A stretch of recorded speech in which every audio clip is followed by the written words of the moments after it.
మీ అందరికి కూడా శుభములు తెలియచేస్తూ ఉన్నాం. ద్వితీయోపదేశ కాండము 28వ అధ్యాయము మొదటి 6 వచనాలు చదువుకున్నాం. ఈ మొదటి 14 వచనాల్లో ఆశీర్వాదములు ఉన్నాయి. మీకు గత కాలంలో కూడా నేను ఒక పరీక్షలాగా చెప్పాను. ఆశీర్వాదాలు ఎన్ని ఉన్నాయో అని అడిగాను. అప్పుడు ఎవరు కూడా కరెక్ట్ రాయలేదు.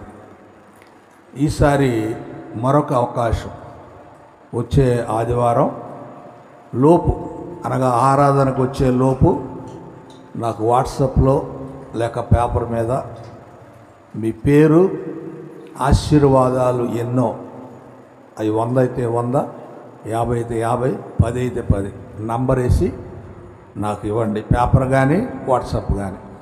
కరెక్ట్ ఆన్సర్ రాసిన వాళ్ళకి ప్రైజ్ ఉంటుంది. ఒకవేళ చూసి రాశారనుకోండి, అక్కడ ఈజీగా తెలిసిపోద్ది నాకు ఎవరు.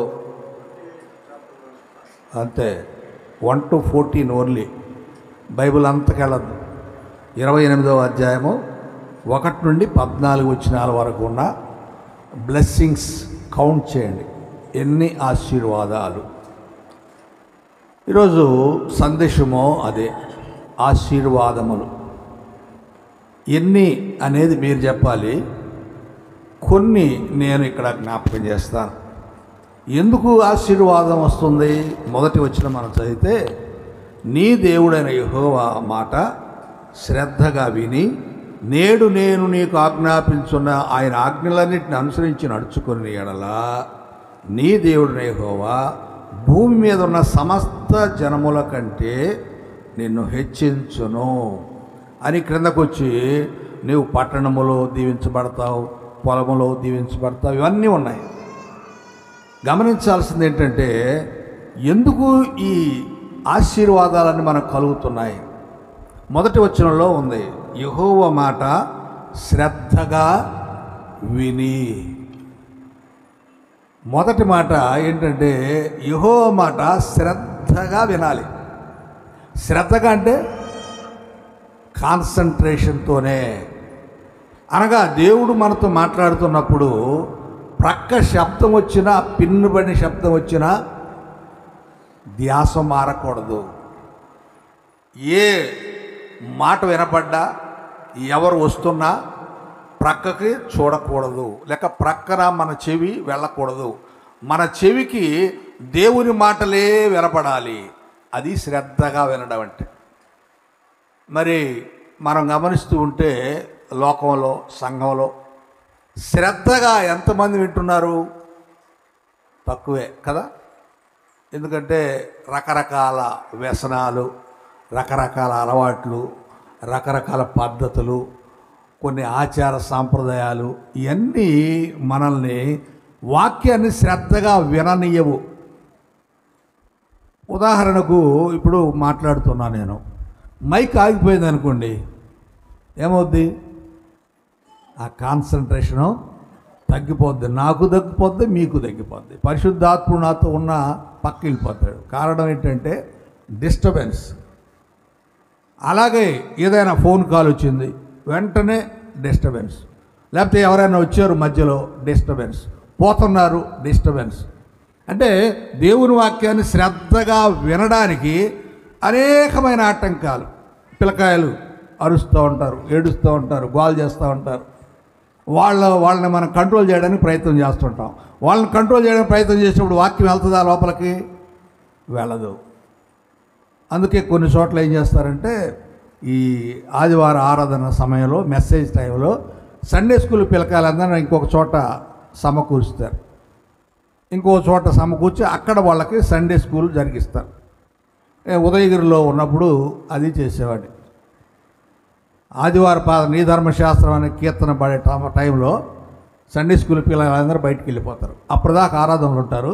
వాళ్ళందరూ బయటికి వెళ్ళిపోయి వేరే రూమ్లో చేరతారు. అక్కడ ఈ సండే స్కూల్ టీచర్స్ వాళ్ళకు బోధిస్తారు, నేర్పిస్తారు. అట్లా ఆరాధన అయిపోయే టైంలో వాళ్ళ లాస్ట్ మెసేజ్ అయిపోయిన తర్వాత వాళ్ళు వచ్చి మళ్ళీ జాయిన్ అవుతారు. అలా ఉండేది. అంటే ఎందుకు? డిస్టర్బెన్స్ లేకుండా, పిల్లకాయలతోటి ఇబ్బంది లేకుండా, ఇలాంటివి ఉంటాయి అన్నమాట. కనుక దేవుని వాక్యము శ్రద్ధగా వినలేదు అంటే మనం ఆశీర్వాదాన్ని కోల్పోయినట్టే. ఇంకా ఏమంటాడు? నేను నీకు ఆజ్ఞాపించిన ఆయన ఆజ్ఞలన్నిటినీ అనుసరించి నడుచుకుంటే. ఇది ఒకటి, శ్రద్ధగా వినాలి. అలాగే ఆయన ఏం చెప్తున్నాడో దాన్ని అనుసరించాలి. ఆయన ఏం చెప్తున్నాడంట? ఆజ్ఞలు చెప్తున్నాడంట. ఆయన నీకు ఆజ్ఞాపించున్న ఆజ్ఞలన్నిటినీ అనుసరించాలి. ఏమన్నాయి ఆజ్ఞలు? మనకు తెలిసిన ఆజ్ఞలు ఎన్ని? 10 ఆజ్ఞలు.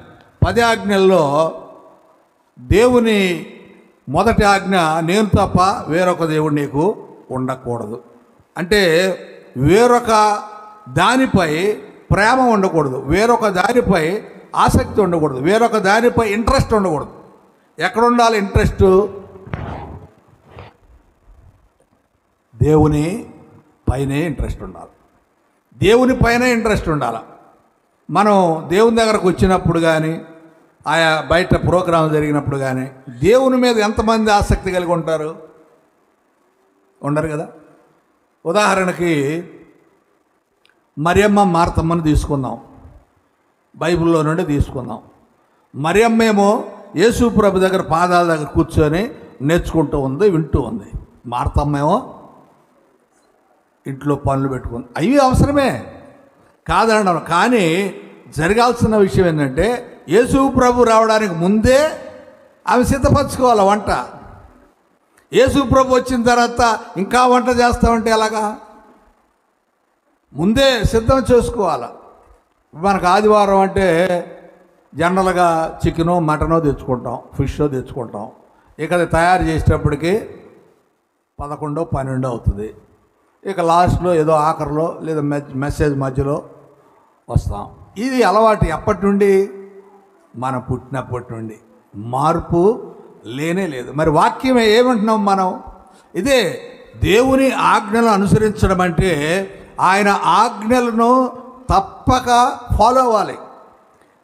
దేవుణ్ణి, యేసు ప్రభుని తప్ప ఇంకెవరిని ప్రేమించకూడదు, ఎవరిని పూజించకూడదు, విగ్రహాన్ని పెట్టుకోకూడదు, తల్లిదండ్రులను ప్రేమించాలి. దీర్ఘాయుష్మంతులు కావాలంటే ఆ విశ్రాంతి దినాన్ని పరిశుద్ధ దినంగా ఆచరించాలి. నరహత్య చేయకూడదు, వ్యభిచరింపకూడదు, దొంగిలించకూడదు, అబద్ధ సాక్ష్యం పాలకూడదు, పొరుగు వంద. ఈ ఆజ్ఞలన్నీ, ఈ 10 ఆజ్ఞలు కూడా అనుసరించాలి. ఇందులో ఏ ఒక్కటి తప్పినా ఈ క్రింద మనకు కనపడే ఆశీర్వాదాలు రావు అనే విషయాన్ని గుర్తు చేసుకోవాలి.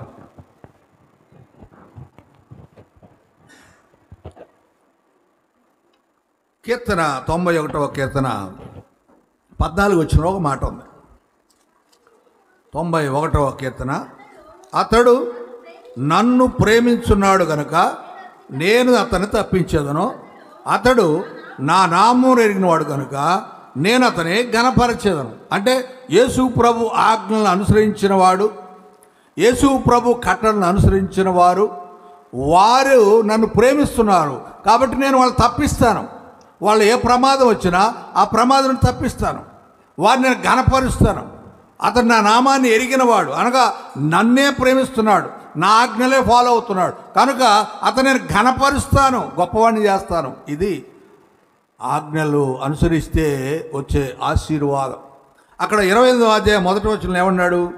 నేను నీ దేవుడైన యెహోవాను, ఆ యెహోవా మాట శ్రద్ధగా విని నేను ఆజ్ఞాపిస్తున్న ఆజ్ఞలని నేను అనుసరించి నడిస్తే భూమి మీదనున్న సమస్త జనముల కంటే, భూమి మీద ఉన్నటువంటి మనుషులందరికంటే మనం పైన ఉంటామంట.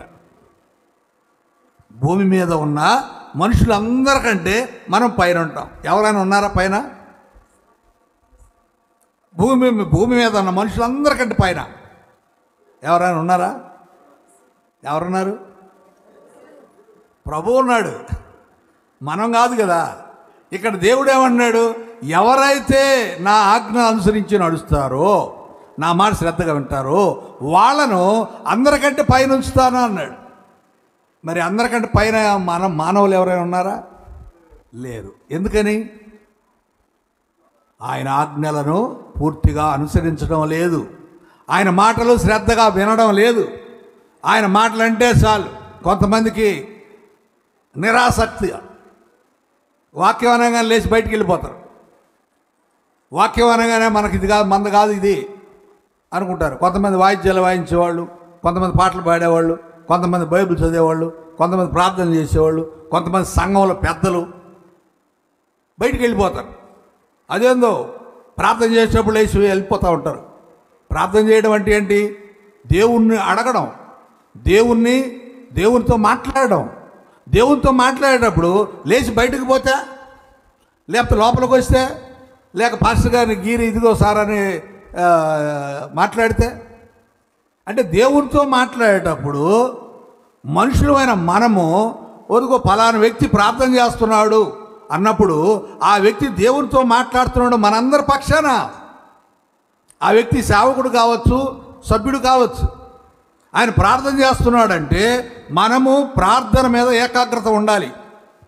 ప్రార్థన మీద ఏకాగ్రత ఉండకుండా, వాక్యం మీద ఏకాగ్రత ఉండకుండా మన ఇష్టానుసారంగా మాట్లాడుకుంటూ, సైగలు చేసుకుంటూ, నవ్వుకుంటూ, చూసుకుంటూ, ఇలా రకరకాలుగా.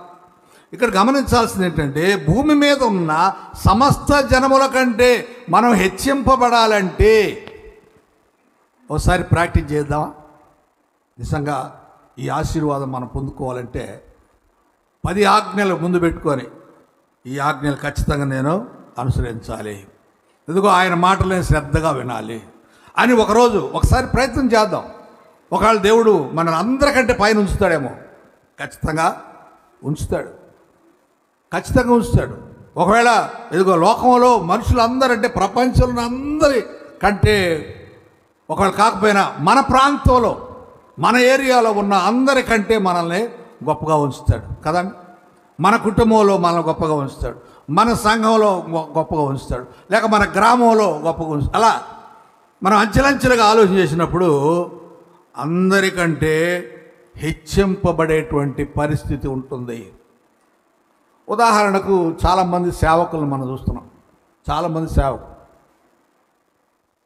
మనందరికీ తెలిసిన వ్యక్తి కేఏ పాల్ గారు. ఆయన ఎట్లా ఉన్నాడు ఇప్పుడు?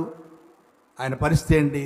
జనులు ఆయన ఎలా చూసినా ఆయనకు 2-3 ఫ్లైట్లు ఉన్నాయంట. మరి ఎవరికి ఉన్నాయి చెప్పండి?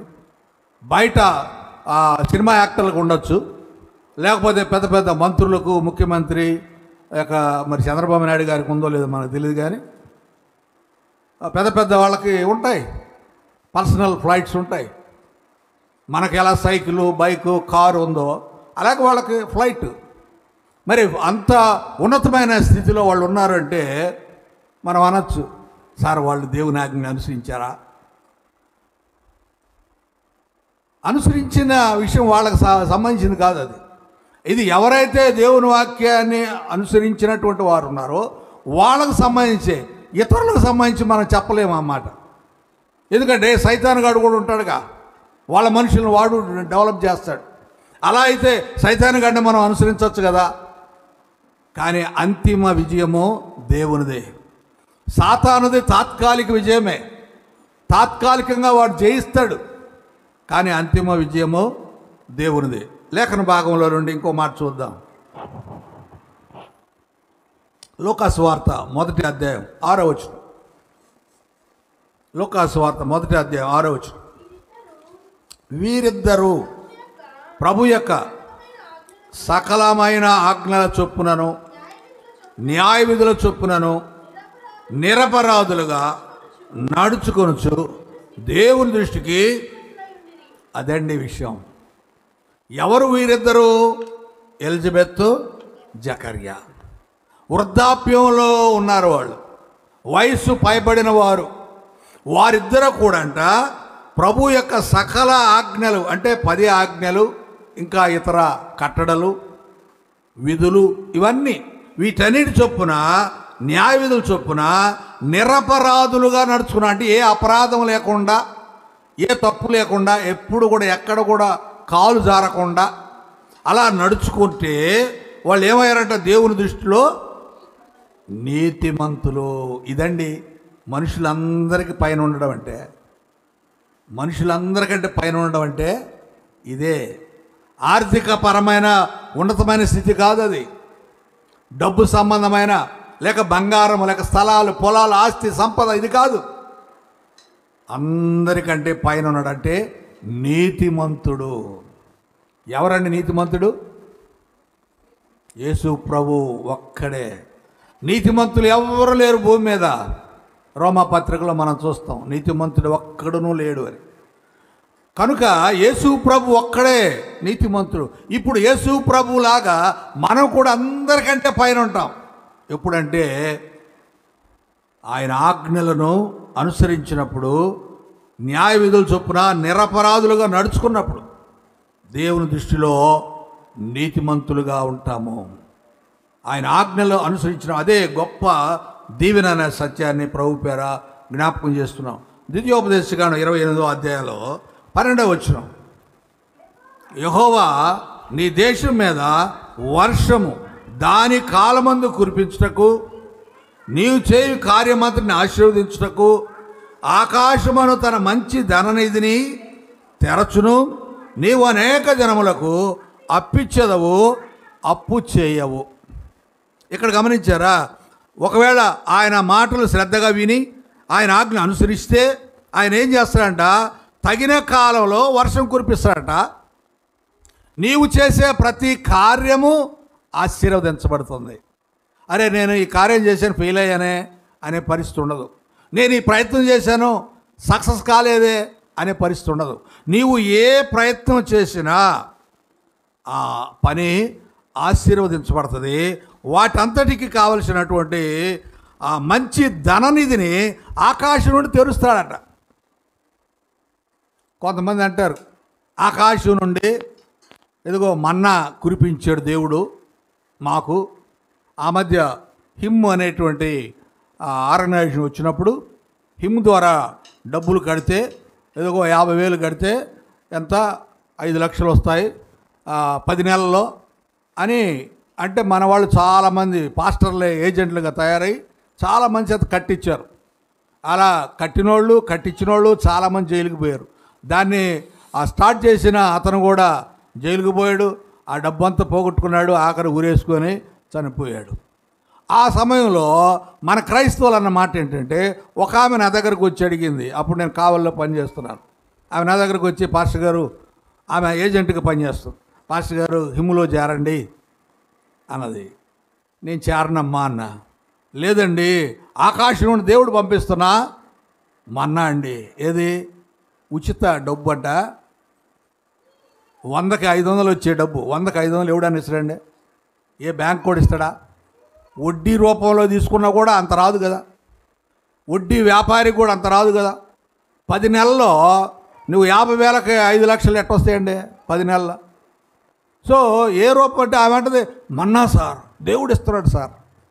ఆ మన్నా ఏదో మీరు తినండమ్మా నాకు వద్దని చెప్పిన.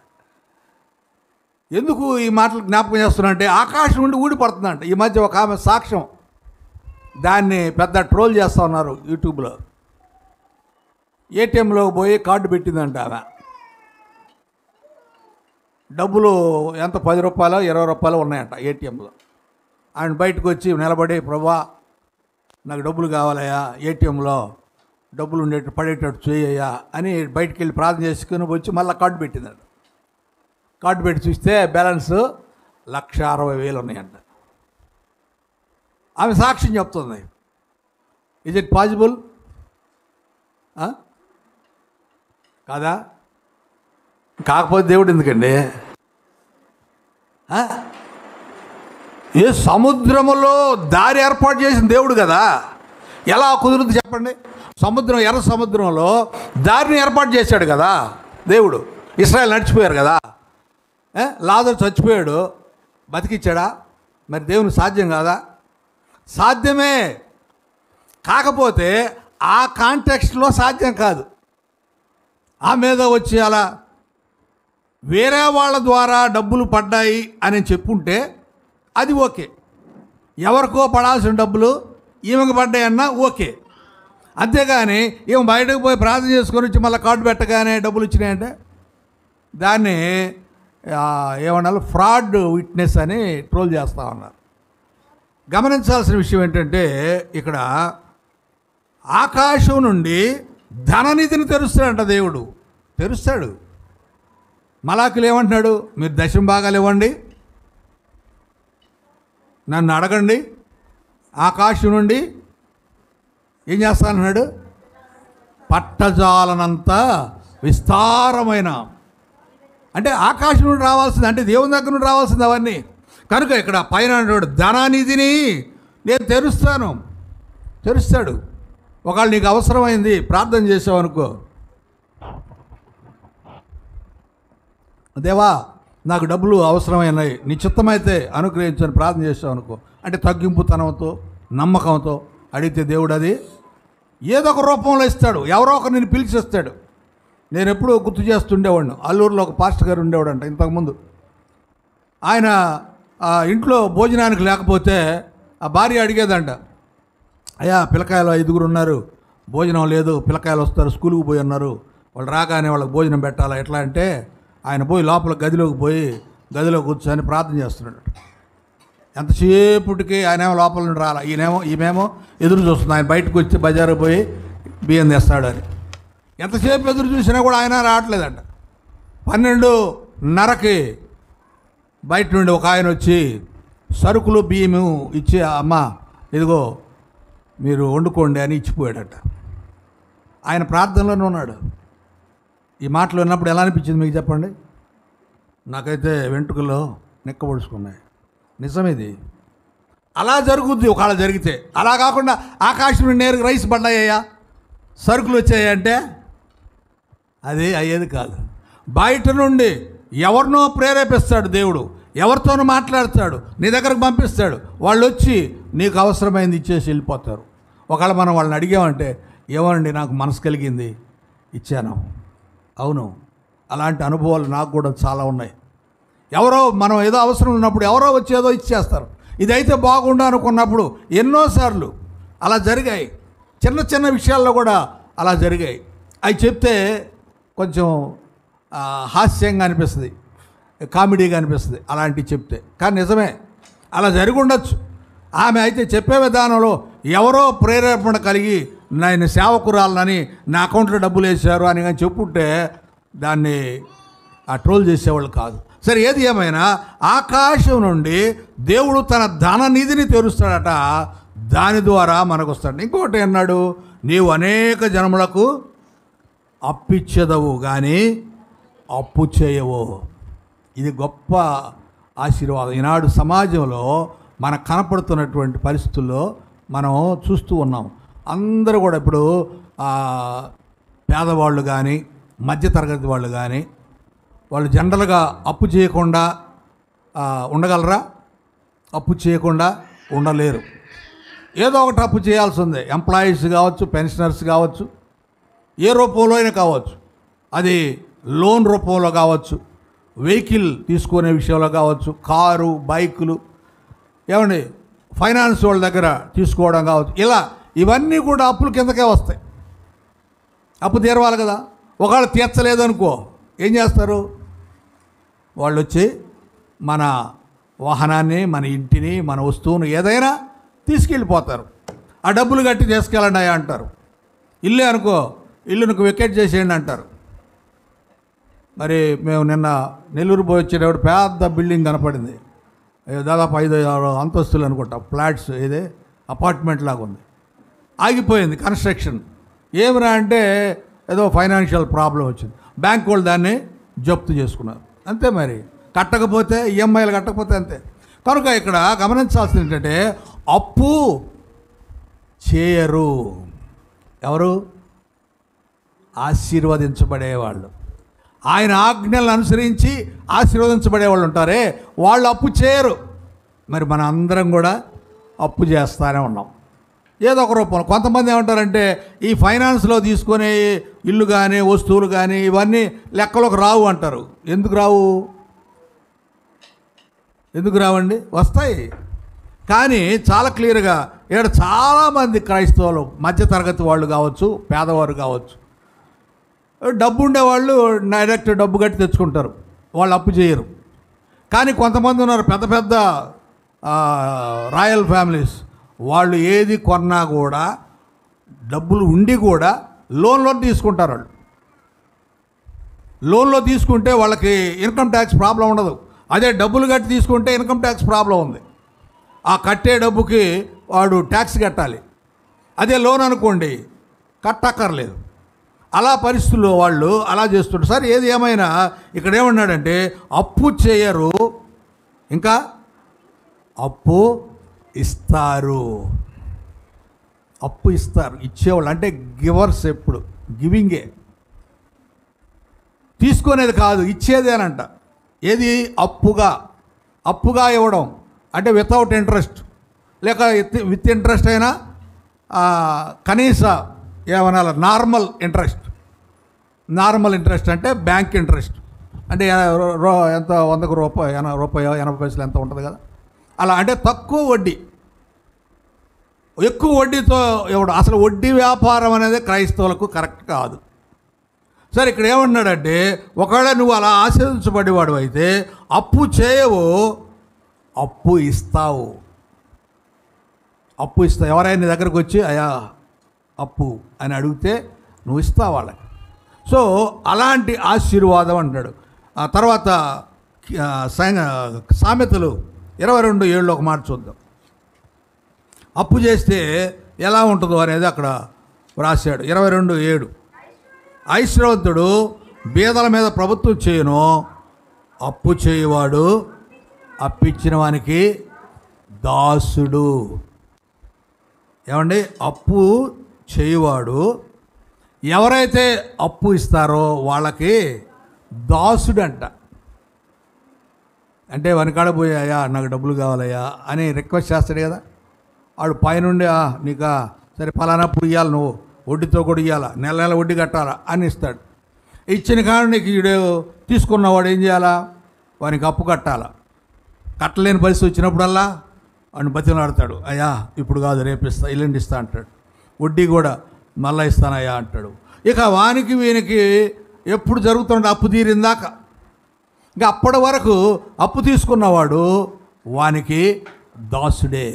ఇచ్చినవాడు ఎట్లా ఉంటాడు, హై హ్యాండెడ్గా ఉంటాడు. రా ఎప్పుడు ఇస్తావు, ఏంది అంటే అయ్యా ఇస్తానయ్యా అంటే దాసుడైపోతాడు అనమాట అప్పు చేయడం ద్వారా. అందుకనే ఇక్కడ ఏమన్నాడంటే నీవు ఒకవేళ దేవుని మాటలు విని ఆయన ఆజ్ఞ అనుసరించి నడిస్తే నేను నీకు ఇచ్చే ఆశీర్వాదం ఏం తెలుసా, నీవు అప్పు చేయవు, అప్పు ఇచ్చేవాడు కూడా అంటే యజమానిగా ఉంటావు, నీవు దాసుడిగా ఉండవు అనే విషయాన్ని ఆయన తెలియచేస్తున్నాడు. తర్వాత 28వ అధ్యాయంలోనే 14 వచనం.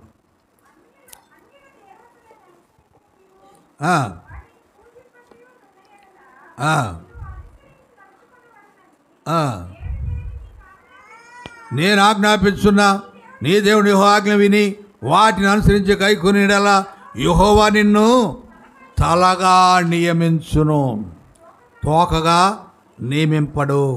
నీవు పైవాడుగా ఉందో కానీ క్రింది వాడవగా ఉండవు. చూసారా, ఆయన మాటలు విని శ్రద్ధగా ఆజ్ఞ అనుసరిస్తే నీవు ఎలా ఉంటావంట, తలగా ఉంటావు. తల ఎక్కడ ఉంటుందండి, తల పైన ఉంటుంది.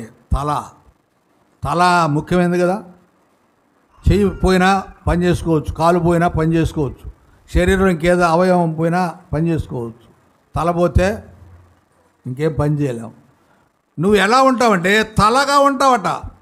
ఎప్పుడు ఆయన ఆజ్ఞ అనుసరించి ఆశీర్వాదం పొందితే నీవు తలగా ఉంటావు, నువ్వు పెద్దవాడుగా ఉంటావు, నువ్వు గొప్ప వ్యక్తిగా ఉంటావు, నువ్వు పైనే ఉంటావు. ఇంకా ఏమన్నాడు, తోకగా నియమింపడు. తోకలాగా అలాస్టోడుగా ఉండవు, ఆఖరోడుగా ఉండవు, మొదటోడుగా ఉంటావు. ఫస్ట్ ప్లేస్ నీదే.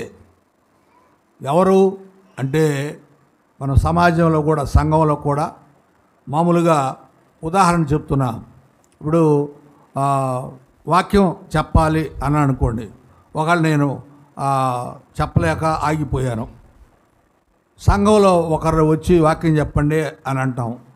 ఎవరిని పిలుస్తాము, వాక్యం చెప్పగలిగే సామర్థ్యం ఉన్నవాళ్ళని, కొద్ది గొప్పైన అనుభవం ఉన్నవాళ్ళని, వాక్యం చెప్పగలడు అనుకున్న వాళ్ళని పిలుస్తాం కదా.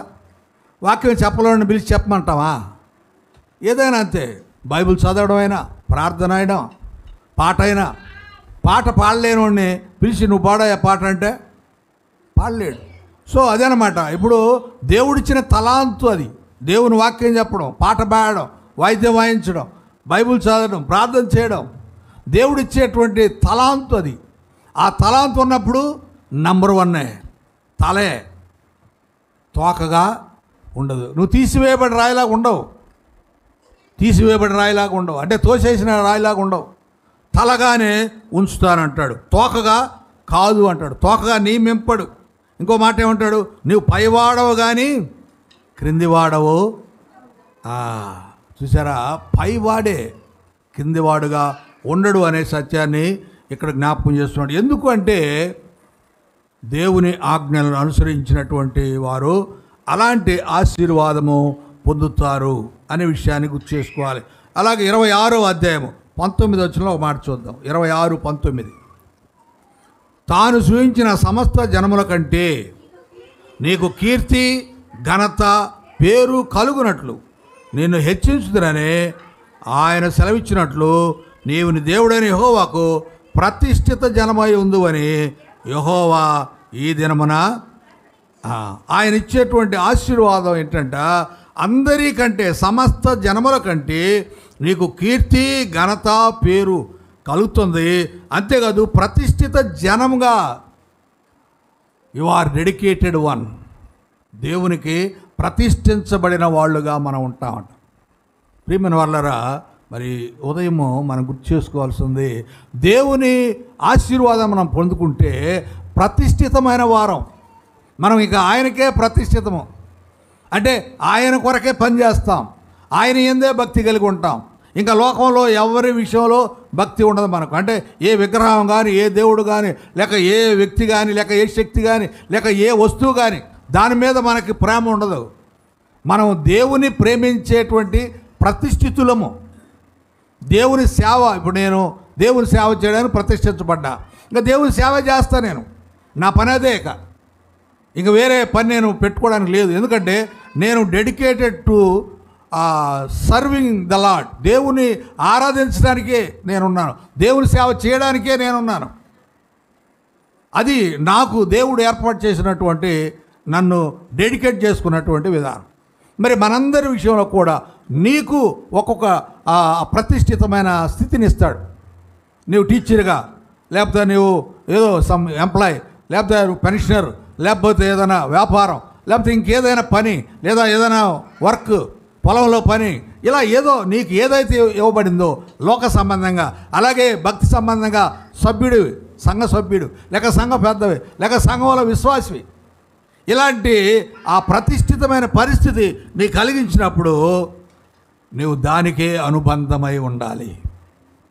నిన్ను దేనికి దేవుడు నియమించాడో ఆ పని కొరకు నీవు ప్రయాసపడాలి, ఆ జీవన విధానం కొరకు నీవు ప్రయాసపడాలి. అలాగ చేస్తానని ఆయన ఇక్కడ తెలియజేస్తున్నాడు. 15వ అధ్యాయం, ద్వితీయోపదేశకాండం 15వ అధ్యాయం 5-6 వచనాలు చదువుదాం.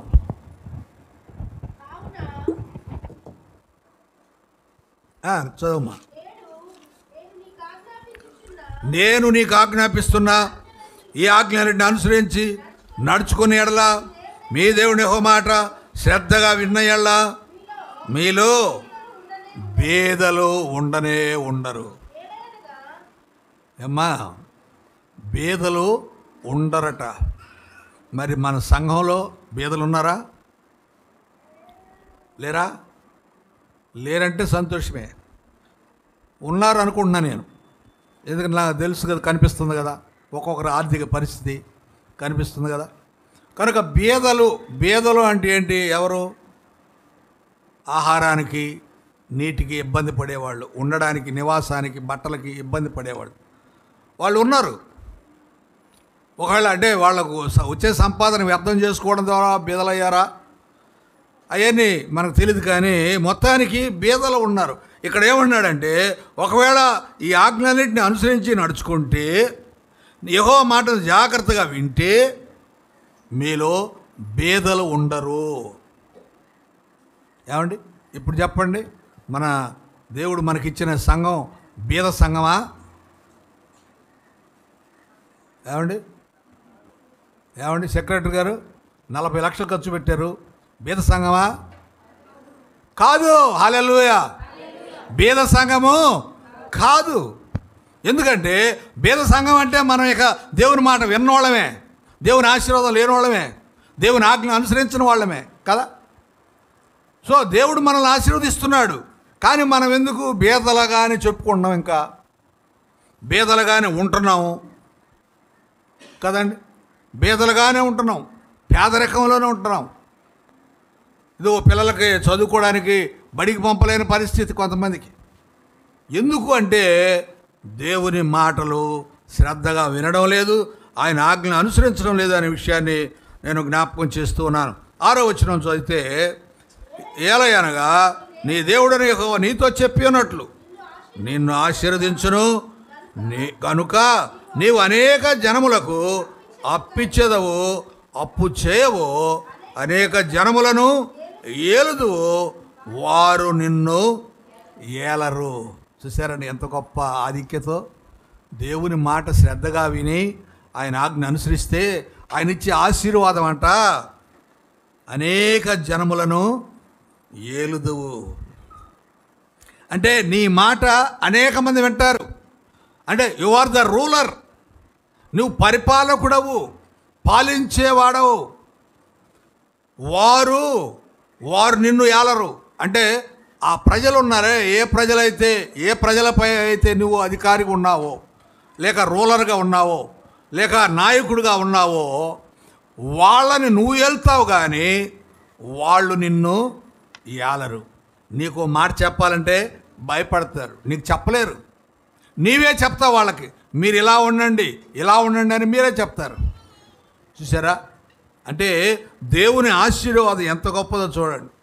ఇతరులను పరిపాలించేటువంటి గొప్ప సామర్థ్యం దేవుడు మనకు ఆశీర్వాదంగా ఇస్తూ ఉన్నాడు. ఏమంటున్నాడంటే, నిన్ను వారు ఏలరు, నీవే వాళ్ళని ఏలుతావు.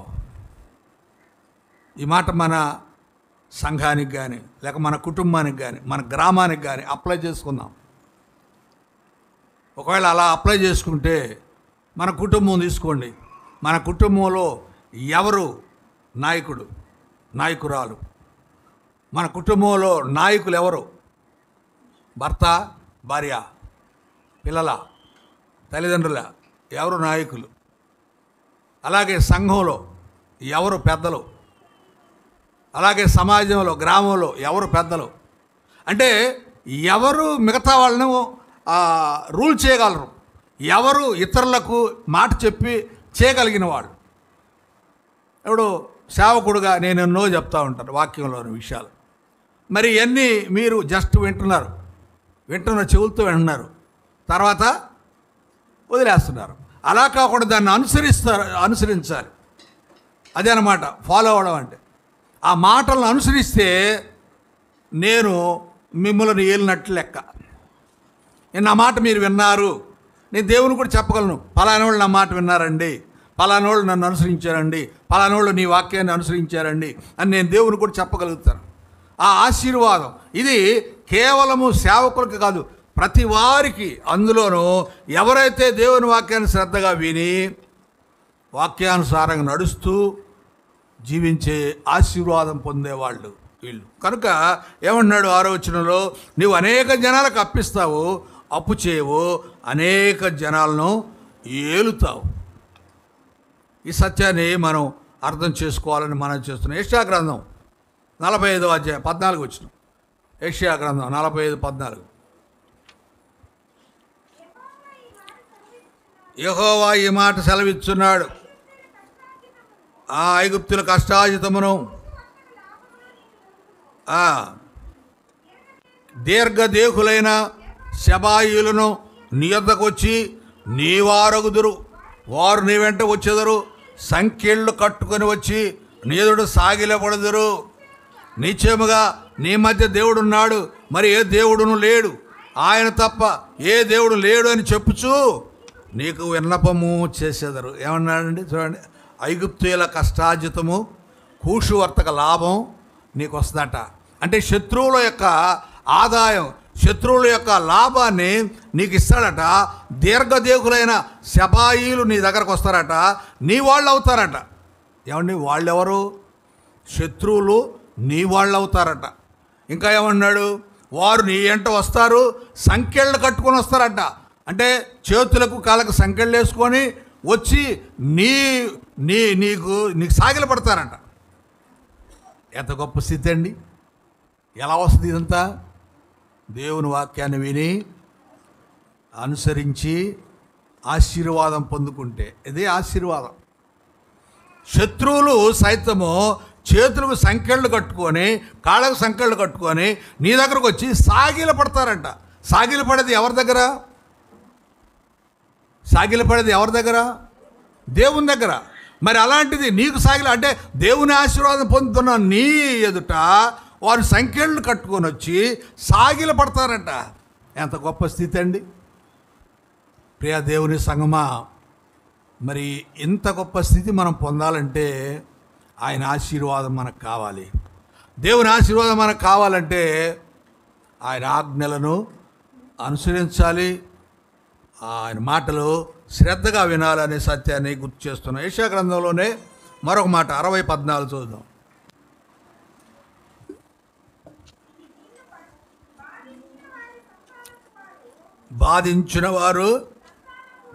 బాధించిన సంతానపు వారు నీ ఎదుటకు వచ్చి సాగిలపడదురు, నిన్ను తృణీకరించిన అందరూ నీ పాదములపై పడతారు. యెహోవా పట్టణమని, ఇశ్రాయేలు పరిశుద్ధ దేవుని సియోనని నీకు పేరు పెట్టబడును. ఏంటండి ఈ మాటలు? ఏం మాటలండి? చూడండి, నిన్ను బాధించిన వారి సంతానం అంట. అంటే నిన్ను ఒకవేళ నేను బాధించాను అనుకోండి, నేను దేవరాజు నేను మిమ్మల్ని బాధించాను అనుకోండి, నా కొడుకులంట, నా బిడ్డలు వచ్చి మీ దగ్గర సాగిల పడతారంట. అంటే మనల్ని ఎవరైతే విమర్శించారో, ఎవరైతే బాధ పెట్టారో, ఎవరైతే మనల్ని నష్టపరచడానికి ప్రయత్నం చేశారో వాళ్ళ సంతానం వాళ్ళు వెళ్ళిపోయారు, వాళ్ళు గతించిపోయారు. వాళ్ళ సంతానం వచ్చి నీకు సాగిల పడతారట. ఎంత గొప్ప ఆశీర్వాదం! ఇలాంటి ఆశీర్వాదం. ఇంకా ఏమంటున్నాడు? నిన్ను తృణీకరించిన వారు నీ పాదాల మీద పడతారు. అంటే చేసేయండి రావాడిని అని అంటారు చూసారా? అలా అన్నవాళ్ళు వచ్చి నీకు సాగిల పడతారట. నీకు యెహోవా పట్టణమని, ఇశ్రాయేలు పరిశుద్ధ దేవుని సియోన్ అని పేరు పెట్టబడను. ఎంత గొప్ప ఆధిక్యత అండి! దేవుని ఆశీర్వాదం ఎలా ఉందో చూడండి. దేవుని యొక్క ఇశ్రాయేలు పరిశుద్ధ దేవుని సియోన్ అంట మన పేరు. మన పేరు ఏంటంట? ఇశ్రాయేలు పరిశుద్ధ దేవుని సియోను. ఇశ్రాయేలు పరిశుద్ధ దేవుని సియోను మన పేరు. యెరూషలేము పట్టణం మన పేరు. ఎంత గొప్ప స్థితి దేవుడు ఆశీర్వాదం ద్వారా ఇస్తున్నాడు అనే విషయాన్ని గుర్తు చేసుకుందాం. అలాగే 28వ అధ్యాయంలో కోసం మరికొన్ని ఆశీర్వాదాలు ఆడున్నాయి. ద్వితీయోపదేశకాండం 3వ అధ్యాయం నుండి 3వ వచనం నుండి మనం చూస్తే, నీవు పట్టణములో దీవింపబడదువు, పొలంలో దీవింపబడదువు, నీ గర్భఫలము, నీ భూఫలము, నీ పశువుల మందలు, నీ దుక్కిడెద్దులు, నీ గొర్రె మేకల మందలు, నీ గంప, పిండి పిసుకు తొట్టి, నీ లోపలికి వచ్చినప్పుడు, నువ్వు బయటికి వెళ్ళినప్పుడు నీ మీద పడు నీ శత్రువులు యెహోవా ఎదుట హతమగునట్లు చేయను. ఇలా ఇవన్నీ కూడా చూసారా? 8వ వచనం అంటాడు, నీ కొట్లలోను నీవు చేయ ప్రయత్నంలోను నీకు దీవెన కలుగునట్లు. సంపద విషయంలో దేవుని ఆశీర్వాదం. ఆయన ఆజ్ఞలు గైకొని ఆయన మాట శ్రద్ధగా వింటే ఆయన ఇచ్చే ఆశీర్వాదం చూడండి. నీవు ఎక్కడున్నా దీవించబడతావు. పట్టణంలో దీవించబడతావు. నెల్లూరు వెళ్ళావా? నెల్లూరులో నీకు దీవెనే. నువ్వు పెమ్మారెడ్డిపాలెం ఉన్నావా? ఇక్కడ నీకు దీవెనే. పొలంలో ఉన్నావా? అక్కడ నీకు దీవెనే. ఇదిగో నీ గర్భఫలము, నీ భూఫలము, నీ పశువుల మందలు, నీ డుక్కిదెద్దులు, నీ గొర్రె మేకల మందలు, ఇవన్నీ కూడా వరిదిల్లుతూనే ఉంటాయి. ఎప్పుడు? ఆయన ఆశీర్వాదం ఉన్నప్పుడు. నేను ఎంత సంపాదించినా నిలవట్లేదండి, ఖర్చు అయిపోతున్నాయండి, నా జేబులో చిల్లిపడ్డట్టు ఉంది అంటే నీకు దేవుని ఆశీర్వాదం లేదు. నీ దేవుని ఆశీర్వాదం నీకుంటే నీవు అన్నిట్లోనూ ఫలము, నీ గర్భఫలము, నీ భూఫలము, నీ పశువుల ఫలము, దుక్కిడెద్దులు, గొర్రెమేకల మందలు, అలాగే నీ గంపంట, పిండి పిసుకు తొట్టి అంట, నీవు లోపలికి వచ్చినప్పుడు, నువ్వు బయటికి వెళ్ళినప్పుడు, అంటే నీ వెంటనే నీతోనే ఆ దీవెన ఉంటుంది. నువ్వు ఎక్కడికి వెళ్ళినా, పట్టణానికి పోయినా, పల్లెటూరుకి వెళ్ళినా, బస్సులో వెళ్ళినా, లారీలో వెళ్ళినా, కారులో వెళ్ళినా, ట్రైన్లో వెళ్ళినా, ఫ్లైట్లో వెళ్ళినా, నువ్వు ఎక్కడ వెళ్ళినా, ఏమో ఫ్లైట్లో వెళ్తే ఫ్లైట్ కూలిపోద్దేమో, అవసరం లేదు. నీవు దేవుని ఆశీర్వాదం ఉందా నీకు, అయితే నువ్వు ఫ్లైట్లో కాదు ర్యాకెట్లో వెళ్ళి ఆడకపోయినా నీకు ఇబ్బంది కలగదు. ఆయన నీతో ఉంటాడు. అది గొప్ప ఆశీర్వాదంగా మనం గుర్తు చేసుకోవాలి. ఇంకా శత్రువుల విషయంలో కూడా ఒక మాట అంటాడు చూడండి, 7వ వచనంలో, నీ మీద పడు నీ శత్రువులను యెహోవా నీ ఎదుట హతమారులు చేయను, వారొక త్రోవను నీ మీదకు బయలుదేరి వచ్చి 7 త్రోవలను ఎదురు పారిపోతారు. చూసారా, శత్రువుల గురించి భయపడాల్సిన అవసరం లేదు. శత్రువు మనిషి కావచ్చు, సాతాను కావచ్చు, నీ విరోధులు కావచ్చు, నీ బంధువులు కావచ్చు, నీకు సంబంధించిన వారు ఎవరైనా కావచ్చు, నీకు తెలిసిన వారు కావచ్చు, వారు నీ శత్రువులైతే, అంటే నిన్ను ద్వేషిస్తే, నీ యందలి వ్యతిరేక భావాన్ని వారు కలిగి ఉంటే వాళ్ళు ఏమవుతారంట, దేవుడట వారిని నీ ఎదుటే హతమగునట్లు చేస్తాడు. చచ్చిపోతారు వాళ్ళు. ఒక నాయకుడు ఉన్నాడు, ఆ నాయకుడి మీద చాలామంది చాలా ఊర్లలో కేసులు వేశారు. చాలా కాలం ఆ కేసులు నడిచాయి. ఒకరోజు బాగా ఆయనకు మొట్టమొదటి నుండి వ్యతిరేకమైన ఒక వ్యక్తి, పెద్ద ఆయన చచ్చిపోయాడు. మరలా కొన్ని రోజుల తర్వాత ఇంకొక ఆయన చచ్చిపోయాడు. మళ్ళా కొన్ని దినాల తర్వాత ఇంకొక ఆయన చనిపోయాడు. ఈయన మీద ఎవరైతే ఆయన మీద కేసులు వేశారో వాళ్ళు చాలా ఇబ్బంది పెట్టారు వాళ్ళని. ఆ వ్యక్తి ఏమన్నాడు తెలుసా, ఆ టైంలో, నా మీద కేసులు వేసిన వాళ్ళందరూ ఒకరి వెంట ఒకరు పోతున్నారు, ఒకరి వెంట ఒకరు చచ్చిపోతున్నారు, నన్ను దేవుడు నిలవబెట్టాడు. ఏమండి, ఇక్కడ ఏమంటున్నాడు, నీ మీద పడు నీ శత్రువులను యెహోవా నీ ఎదుట హతమగునట్లు చేయను. అంటే నువ్వు చూస్తుండగానే నీ శత్రువులు చచ్చిపోతారు, చంపబడతారు కదా. అలాంటి ఆశీర్వాదం నాకుంది ఆయన అని చెప్తాడు. నా మీద కేసులు వేసిన వాళ్ళు నాశనం అయిపోయారు, చనిపోయారు. వారి పేరిక లేదు. ఇప్పుడు కేసులు ఏమవుతాయి? ఇప్పుడు సార్ కేసులు కొట్టేస్తారు, ఎందుకంటే పెట్టినోడే లేడు కదా. సో ఇలాంటి పరిస్థితులు, అంటే దేవుడు అలాంటి ఆశీర్వాదం నీకు ఇస్తాను అంటున్నాడు. అంతేకాదు, ఇంకో మాట ఏమంటాడంటే, వారు ఒక త్రోవను నీ మీదకు బయలుదేరి వచ్చి 7 త్రోవల్లో నీ ఎదుటి నుండి పారిపోతారట. ఏ శత్రువు అయినా, ఏ మనిషి అయినా, లేక ఏ సాతానైనా, ఏ దురాలవాటు అయినా నీ మీదకు వస్తే అది నీ దగ్గర నుండి 7 దారుల్లో పారిపోద్దట. నేనేమి చేయలేదు, నువ్వు భయపడాల్సిన పని లేదు. ఎందుకంటే ఆ సమస్యను పరిష్కరించేవాడు ఆయనే. వాళ్ళు 7 దారుల్లో వెళ్ళిపోతారట. వచ్చింది ఒక దారిలో, వచ్చిన వాళ్ళు 7 అనుకోండి, 7 దారులు వెళ్ళిపోతారు. ఇంకేం కావాలండి మనకి? అలాంటి ఆశీర్వాదం దేవుడు మనకు ఇస్తాను అని అంటున్నాడు అనే సత్యాన్ని మనం గుర్తు చేసుకోవాలి. నిర్గమకాండం 23వ అధ్యాయం 25వ వచనం.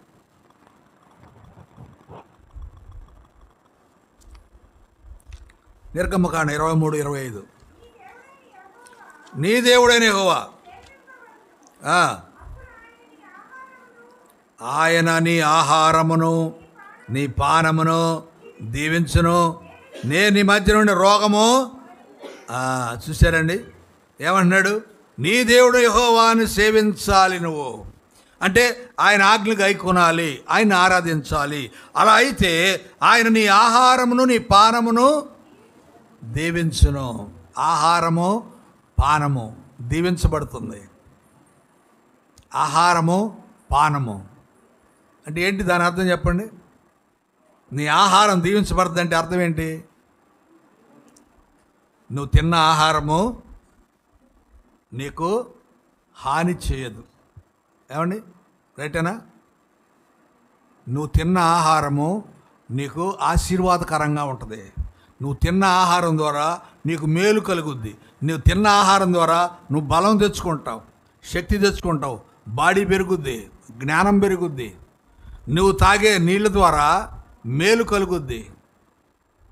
మనం ఇప్పుడు బోర్ నీళ్ళు తాగరు కొంతమంది, మినరల్ వాటర్ తాగుతారు.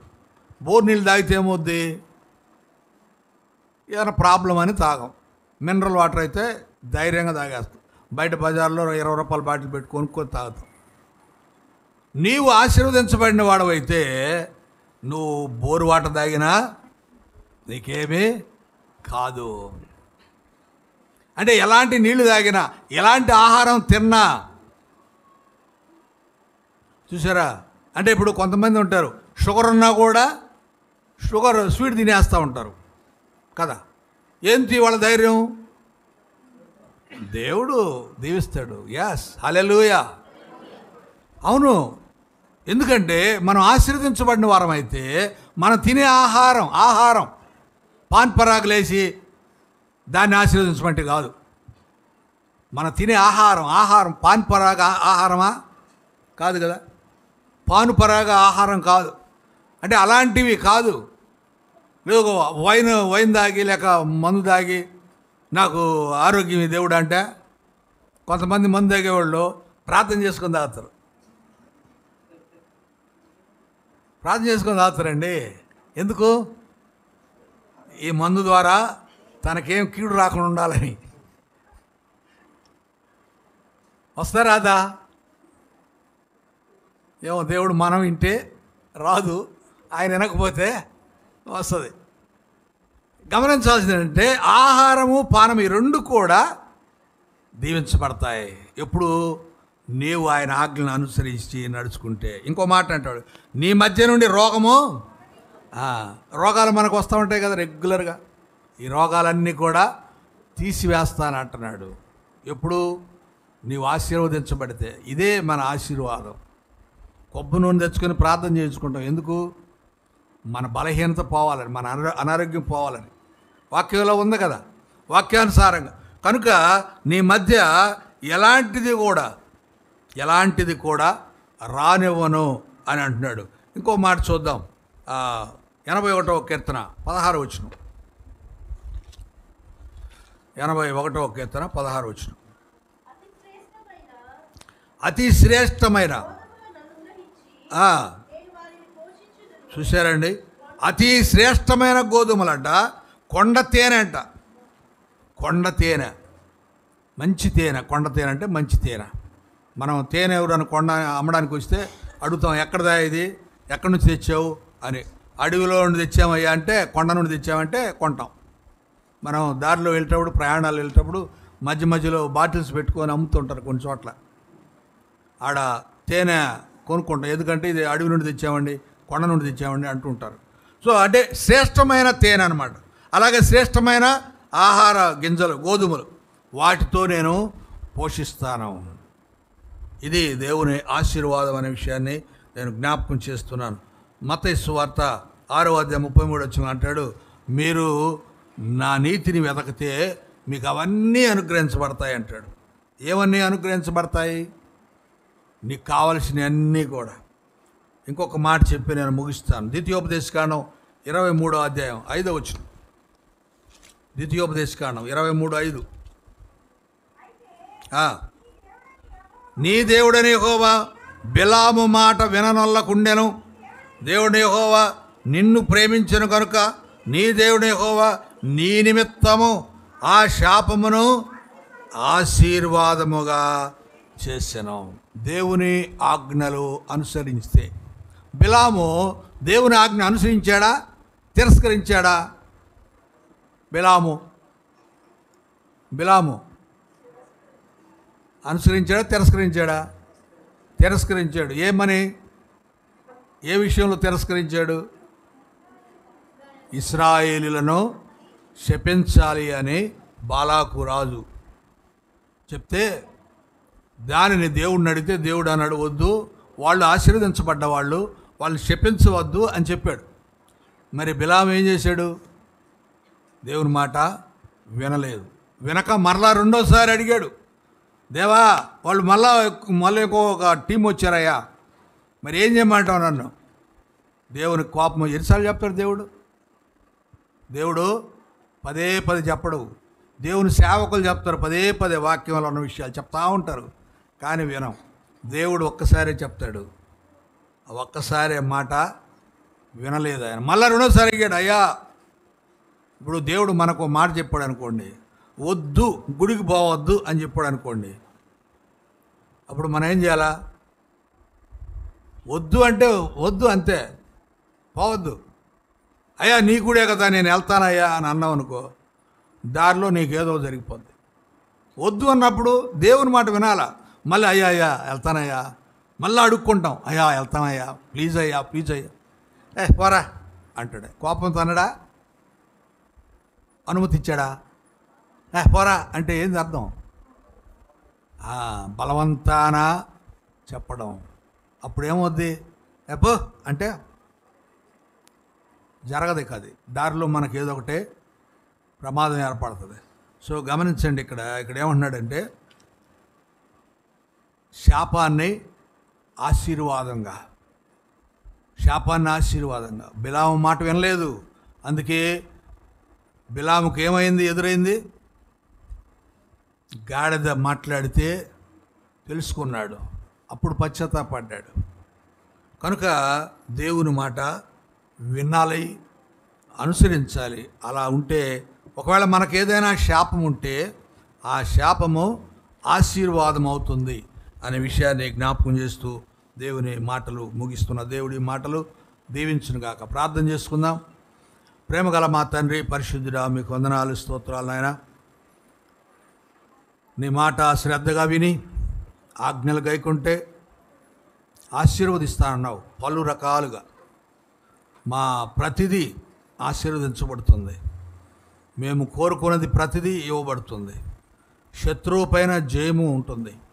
సమాజంలో, సంఘంలో, గ్రామంలో, పట్టణంలో ప్రతి చోట నీ ఆశీర్వాదం ఉంటుంది. ఎప్పుడు నీ మాటలు విని శ్రద్ధగా వాటిని అనుసరించి, ఆజ్ఞను అనుసరించి నడుచుకొని నీ ఆశీర్వాదం పొందుకున్నప్పుడు, అవును తండ్రి, ఈ మాటలు మా జీవితాలకు ఆశీర్వాదకరం చేయండి ప్రభా. వర్తమానం వ్యర్థం కాకుండా మా అందరికీ దీవెనకరం చేయమని మీకే మహిమ ఘనత చెల్లిస్తూ మాతో మాట్లాడినందుకు వందనాలు చెల్లిస్తూ యేసు ప్రభు నామమున ప్రార్థిస్తున్నాం తండ్రి. ఆమేన్.